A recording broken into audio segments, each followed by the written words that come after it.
Good afternoon and welcome to I think it's the fourth AAA ISO Leaders Forum, and today is the 1st of February 2022. Can you believe that? Time really flies when you're having fun. Again, this is a virtual event. Actually, we hope that all things being equal, the next one will be physical, but here and now, I'd like to welcome everybody to the launch of our new report, Cultivating Neighborhoods That Care. It's a manifesto for change. The intent is to bring together stakeholders with a vested interest in informing the development of our neighborhoods of the future and making it more accessible, more inclusive, and better able to support the needs of an aging population, and to support independent living. But it's not just about older people, it's about the life course. And we have spent the last couple of years looking at the challenges and the opportunities relating to the development of a new standard, a new ISO standard, which I'll talk about momentarily. I'd like to start things off by thanking our speakers today, who you'll meet in due course. This is a short event. We normally run much longer ones, and what we really want to focus on today is the report. So we're giving it a good send-off, so to speak, as we publish on this day. And this wouldn't have come about if it were not for Nell Zvigdek, who is the lead standards development manager at the BSI and the UK facing lead for ISO, and in particular aging societies,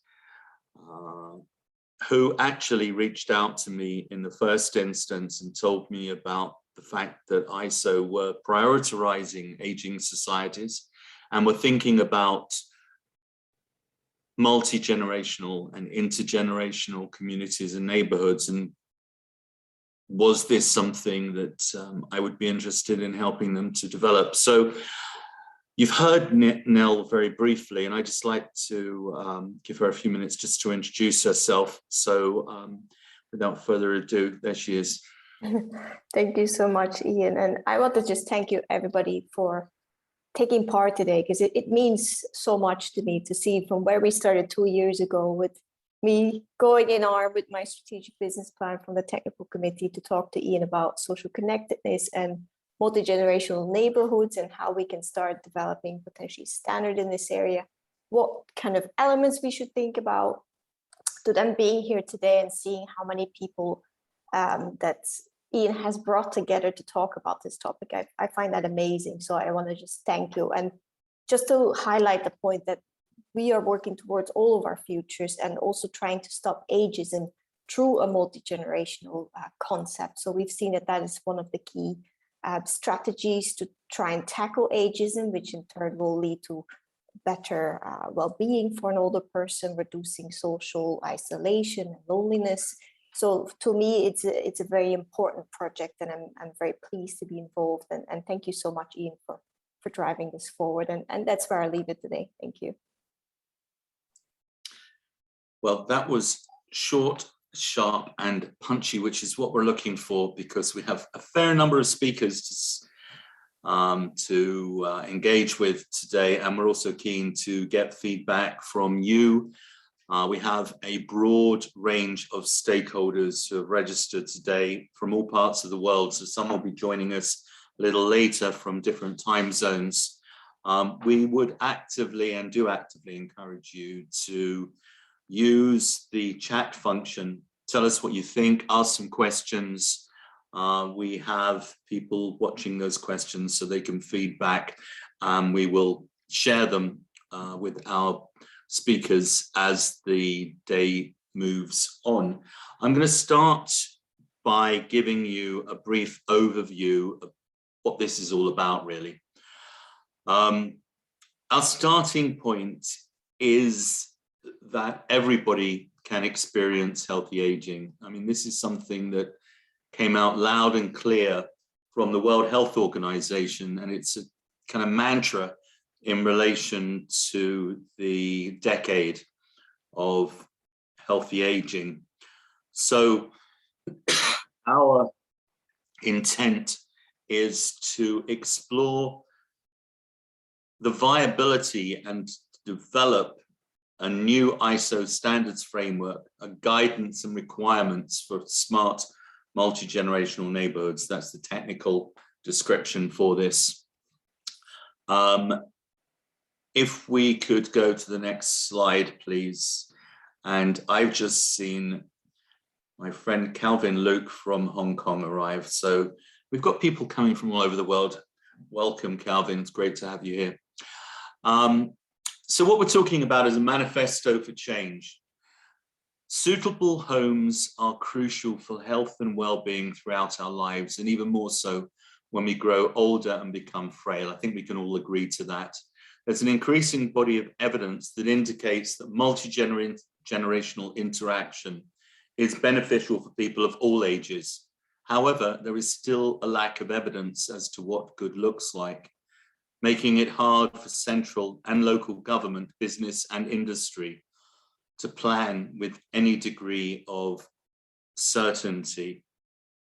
So in scoping out this standard, we will reimagine homes and neighborhoods that are more accessible and enabling, adopting to different stages of life and ever-changing human requirements. Given the increasing needs of society following COVID-19, this standard should make our communities more resilient to similar disruption in the future. Next slide, please.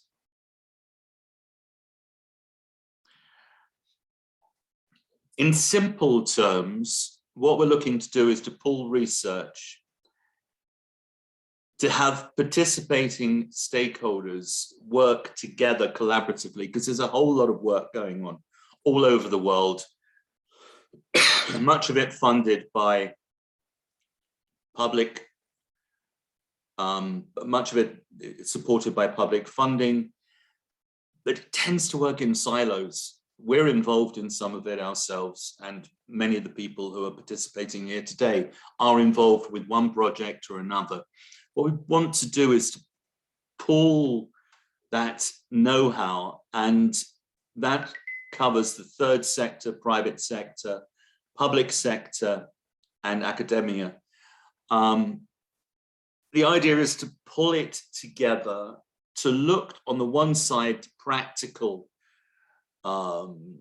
experience, and we'll hear from, for example, Clarion Housing, who have made this, helped to make this project possible and have been incredibly encouraging, but their intent on applying some of these principles actually in the marketplace and testing the impact so that we've got some evidence that we can feed back in. And that evidence, which also comes from theoretical research and academic research, can in turn inform policy and new regulations, and indeed the standards and codes that we're looking to. Simplistic, there's obviously an awful lot more to it than that. And indeed, if you look at the report, you'll see some of the granular detail in there. Next slide, please.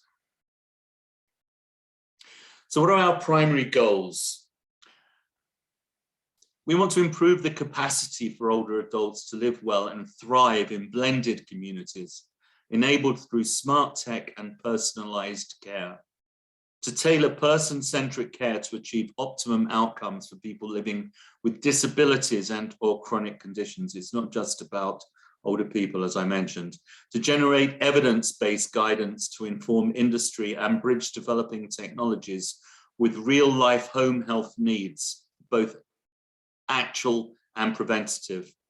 We want to define guidelines for digital infrastructure so that smart technologies can be easily and invisibly weaved into new housing, health and care centres, and neighbourhood construction. We need to give due consideration to retrofitting and remodelling, although the emphasis obviously is on new build. Some 80% of the homes that we are talking about, especially in Europe, are already built. So part of the process is to actively promote user-centered design, to consider new business, service and financial models, and security, governance and ethics issues, to establish a voluntary code of conduct, because this process will take 3 years to develop the standard. It's a collaborative approach, and along the way we have got some large stakeholders, organizations who are keen to practice what we're preaching and sign up to a voluntary code of conduct, which we'll learn more about later. We need to ensure the process is equitable in terms of benefiting high and low income regions, countries and communities. And the next slide, please. So I highlighted the technological piece. I'm not going to read all of this because of time, but we do want to think, and it's kind of crucial to think about interoperable infrastructure. Without interoperability, many of the projects that are ongoing and are being a lot of money going into, they're not necessarily sustainable because they're not interoperable. And this is something that we really do have to take account of. If we get an interoperable infrastructure, it can serve as a landing and a footing for current and future technologies. We're talking about what we call digital plumbing to render homes and buildings ready for deployment of specialized solutions fit for current and future home owners' needs and conditions. We need to address critically absent link between smart tech and housing by defining who does what, where, and when. This role models approach will harmonize and guide the cooperation and engagement of architects, urban and city planners, builders, technology and service providers. We need to explore older individuals' perspectives on ways in which we can foster age-friendly environments through facilitating and enabling digital technologies. And we need to capitalize on state-of-the-art technologies and modern methods of construction to build sustainable health, social care, and increasingly well-being and preventative service designs fit for future purpose. We have Matt Teague from Tata Steel talking a little bit later about modern methods of construction, which is quite a significant part of the journey that we're on. Next slide, please. So in conclusion, where are we at? Well, January, i.e.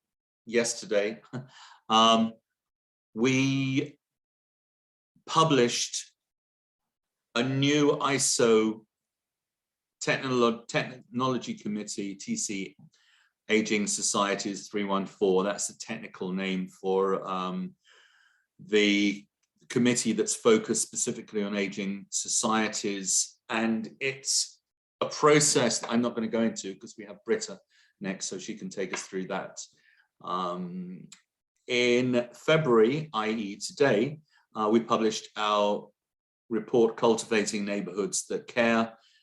It is available. If you don't have a copy as of today, it can be downloaded from the Agile Aging Alliance website.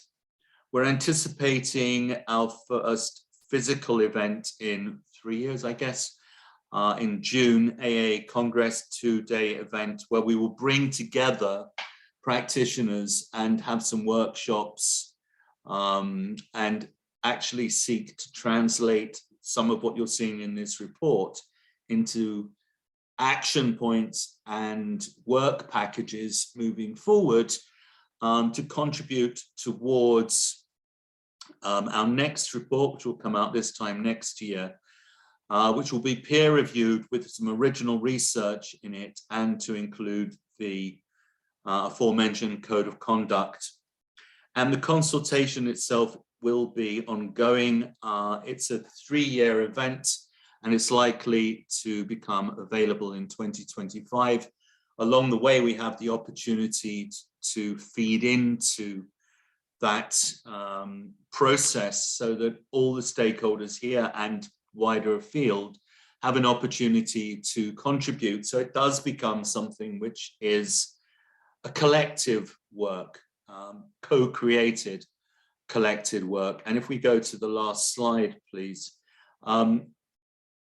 There's still every opportunity to get involved. If you go to the Agile Aging Alliance website, under standards, you'll find a space there, if you haven't already done so, where you can actually sign up. There's an opportunity to volunteer to participate in the standards committees in countries around the world, literally around the world, that would have an interest in this process, the likes of BSI here in the UK. So if you put forward which country you're in, we will facilitate the connections. We're also looking for original research. If you're involved with a project which you think resonates with what we're doing, we'd like to hear about it. It could inform our next report, and indeed it could inform the ongoing research or any other original ideas that you might have that you'd like to share. We'd love to hear from you. And again, there is an opportunity to do that by visiting the website. So that is me done, and thank you very much.